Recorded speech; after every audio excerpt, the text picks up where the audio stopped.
Sing gawe corona niki sesuk. Amblas Mas. Sesuk mang tonton sesuk diusak asik karo angin niku.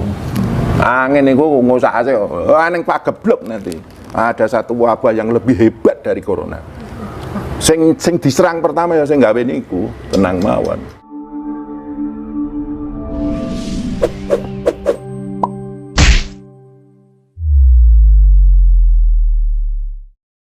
Kemudian sejalan dengan yang disampaikan sama panjenengan tadi terkait dengan kalau saya menyebutnya jagat merenovasi diri, kan? Ketika kemudian sudah tidak balance tadi kan ya, apalagi kita ini hidup di bumi Jawa, tapi kemudian terus sesuatu yang dalam konteks budi pekerti orang Jawa, adat istiadat orang Jawa, tapi justru dipersalahkan hingga orang-orang Jawa tulen dulu ketika mau melakukan ritual-ritual itu merasa ada takut karena tidak sesuai dengan umumnya, kan?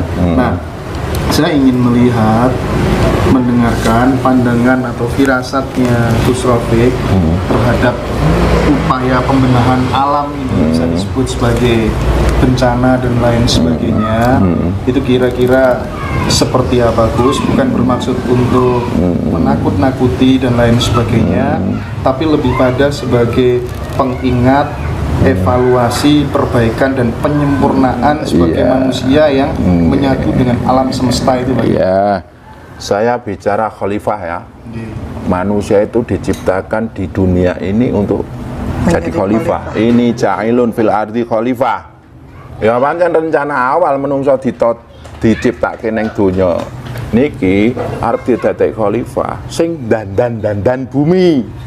Fil ardi loh, itu saya bilang fil ard ya. Langko manusia itu akan membenahi bumi, hamamayu hayuning bawana, ngurip apa keharmonisan kehidupan bumi ini itu dengan agamanya masing-masing. Ya memang manusia diciptakan bersuku-suku, berbangsa-bangsa kok. Ya agama neng sukune, neng bangsane wis wajar. Aja dadekke siji marah dadi nggo. Dadekke siji dalam satu misi dan visi, ya budi pekerti dan kekhusukan kepada Tuhan, sakti sakralnya hati tadi. Ning nek menungso wis ra mampu, ayo alam dhewe sing dandan dadi eneng gempa bumi, angin ribut, banjir, tsunami, gunung meletus. Nek menungso itu nonton, manusia itu melihat sesuatu yang menggegirisi, menakutkan. Ning nek wong ngerti sir kodratul bumi, kuwi bumi agek dandan. Sesuk aneng angin leso, sesuk aneng banjir, bumi agek dandan. Melakukan keseimbangan dirinya sendiri. Karena khalifah di bumi ini met sewu wis do rebutan rezeki, rebutan derajat pangkat, rebutan apa kuwi sing okah sing seneng itu loh. Apa itu? Pasukan lah. Apa kuwi? Akeh pendereke itu loh. Jamaahnya banyak ning ora iso dandani bumi, mengke bumi sing dandan. Ingat, kalau bumi dandan, sing dipilih sing migunani ning bumi. Sudah enggak pandang agama. Dipilih itu maksudnya apa itu? Yang disisakan. Apakah itu artinya Gus mau mengatakan yang diambil itu nggak berguna? Iya. Yang nggak berguna menurut pandangan alam.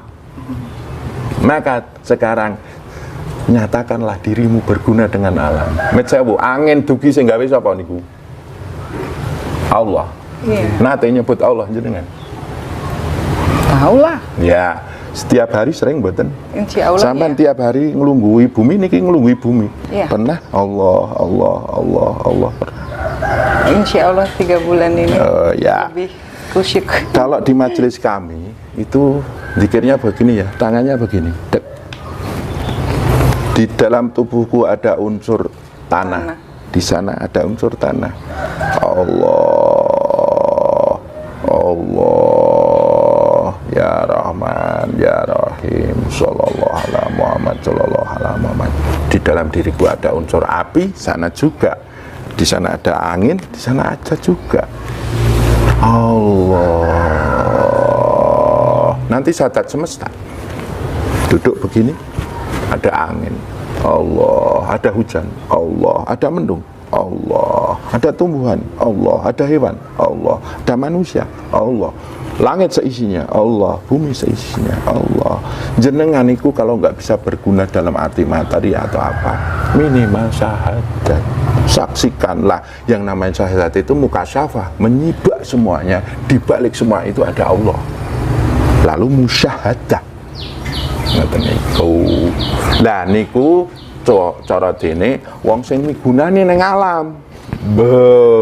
Migunani keduanya, ya cobalah mulai kemarin sudah saya bilang, ya sungai itu ikannya diambili, sekali-sekali jenengan nabur benih ikan, burung yang diberdiri di apa dicekeli, yang dikurung, ya sekali-kali lah beri burung lepaskan. Kalau jenengan tiap hari hanya berdoa buat pribadi, cobalah sekali-sekali doakanlah bumi ini, doakanlah langit ini, doakanlah manusia lain, doakanlah hewan, tumbuhan, makhluk-makhluk gaib. Doa pertama, afdalu dzikri falam annahu la ilaha illallah niku riyen nek wong Islam lho. Nek wong Jawa ya monggo, yang lainnya monggo. Nek wong Jawa saya tapi dalam hati saya menyatu dengan Tuhan. Ngoten niku. Saya mengucapkan neng kono muni Allah. Nek wong Jawa ki muni Allah ki ning jero, nek ning kene mboten wani sebab engko nek eneng wong munine Yesus ribet ya mengke. Ya iya ta? Nggih. Wes iki diparo kene muni Yesus kene muni Allah ribet tok mengke. Wong bilang Muhammad sama Sayyidah Muhammad aja udah ribut kok. Nah, kata niku. Jadi nanti yang dipilih yang berguna buat alam semesta. Lah sing dandan-dandan alam ya sing mugane ning alam. Nanti alam akan dandani angin, ya angin lesus, angin ribut. Dandani lemah ya gempa bumi, dandani geni ya jeblok gunungnya lah ngono. 10 April 2021 kemarin di Malang Selatan terjadi gempa bumi 6,7 skala Richter. Apakah itu alarm? Itu baru awal mas. Bentar lagi ya Sumatera, Kalimantan. Tapi paling banyak luar negeri mas nanti. Luar negeri? Iya. Bisa disebutkan? Nah, saya gawe corona niki sesuk. Amblas mas? Nah, saya esok mang tonton, sesuk diusak asik karo angin niku. Angin niku ngusak asik, ning pageblok nanti. Ada satu wabah yang lebih hebat dari corona. Del. Aku semangat yang ini. Jadi ini corona ini ngisruh ini. Ya. Oh kayak wong ngeleh. Ngelehnya sudah tingkat dunia ini. Ngene niku. Sakniki perange wis ra nganggo bedil. Perange nganggo angin. Angin ae leboni virus remek menungsa niku. Rasa nganggo bom bumi di hiwik wis remek kok menungsa niku. Itu yang bicara alam. Mungkin enggak? Mungkin enggak fenomena itu akan terjadi pada dalam kurun waktu bulan Ramadan ini? Prediksi Gus, bisa salah, bisa benar ya Gus ya? Ya, nah ini prediksi bisa salah, bisa benar. Yang jelas, nek wong Islam ada kutub, ada wali kutub ya, kutub zaman, ada wali yang dua, itu menjaga kutub utara dan kutub selatan itu. Ya nek wong Jawa ya kutub utara ki Bagong, kutub selatan kuwi Gareng, Merapi niku Petro. Lah iki Ramadan jeblok Mas. Jarene Petro. Prediksi ya. Prediksi Petro, tapi nanti ini direstui nggak sama langit, Bapak Angko sama Pak Bumi. Ini ada rapat agung namanya Meja Bundar. Meja Bundar. Di langit sana. Itu yang nggak bisa dapat bocoran ya. Wah itu nggak semua orang bisa. Saya juga nggak berani ngomong ngaku-ngaku bisa. Kok nggak dikira wong kentir ngono ya Mas. Nah, jadi ini Petro sudah bilang, aku ra mampu nyekel Merapi.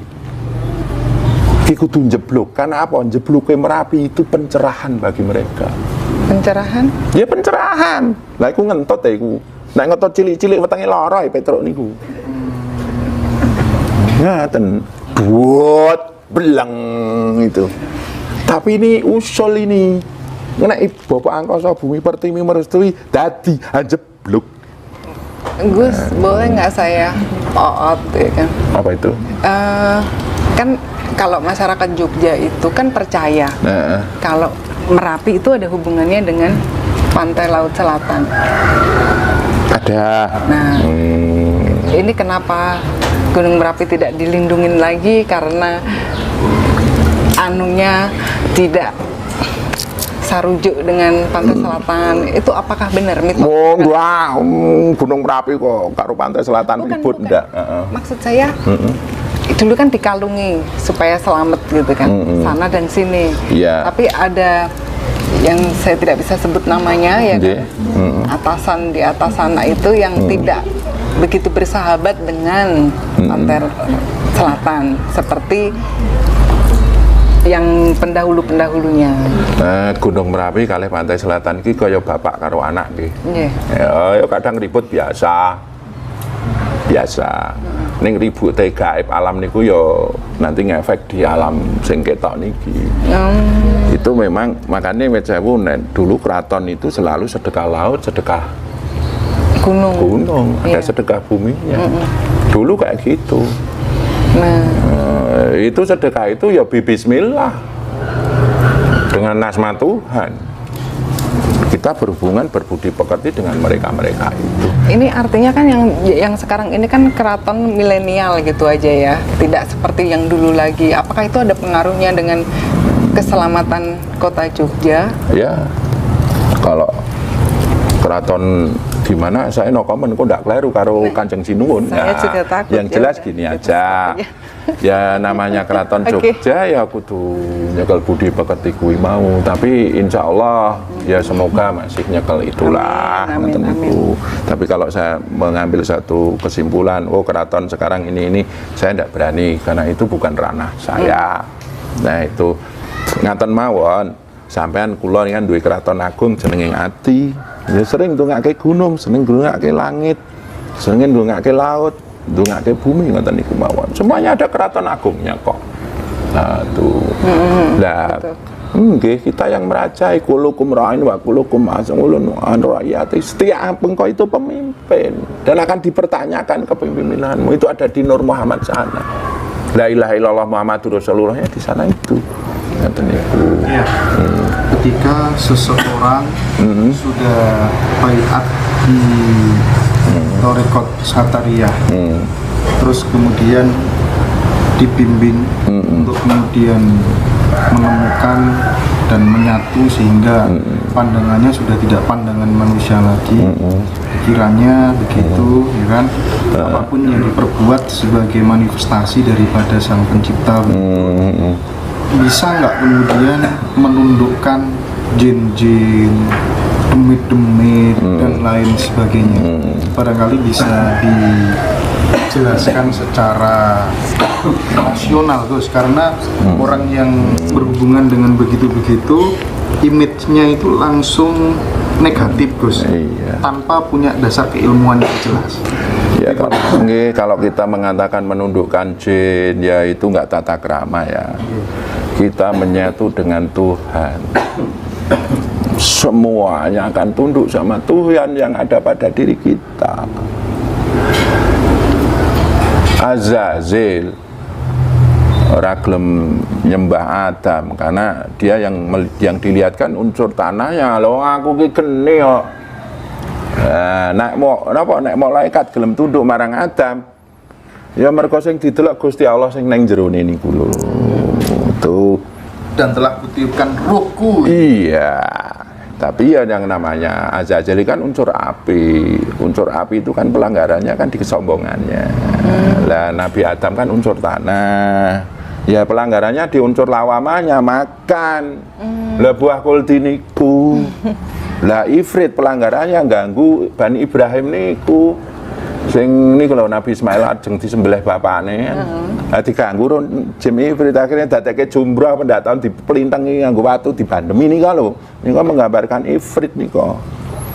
Tuh, jadi kalau kita menundukkan para jin, menundukkan apalah makhluk-makhluk astral, makhluk-makhluk yang istilahnya gaib, ya jangan kita mengaku-ngaku kayak gitu. Yang jelas kita cobalah berzikir, nikmati manisnya zikir Allah, Allah, Allah. Nanti energi wujud, sifat, nur, dat itu dalam diri kita sudah terbentuk, itulah yang disebut kapitayane pangeran. Daya kuasa Tuhan ada dalam diri ini, maka mereka akan tertundukkan, dan kita tetap untuk mengarahkan mereka itu juga biiznillah. Tuh, jadi orang, mohon maaf, mencari Tuhan dengan lantaran jin, ya mungkin mesti tenggok-enggok nih. Makhluk-makhluk gaib dijak kerjasama untuk menemukan Tuhan. Tuhan itu ada dalam diri kita semuanya, kita hayati, kita jiwai. Kalau sudah bertemu Tuhan, yang artinya wusulilah, kita bisa berhubungan dengan leluhur alam semesta ini, berhubungan dengan makhluk-makhluk gaib. Ning nek durung sampun oleh nyawijining Gusti Allah, mengke amit sewu eneng wong ngundang Semar. Lah Semar ki mbahe jagat umunine tunduk karo dheke. Lah repot mengke. Dia ngaku-ngaku Semar. Ngaku-ngaku Sabda Palono ya ki engko repot.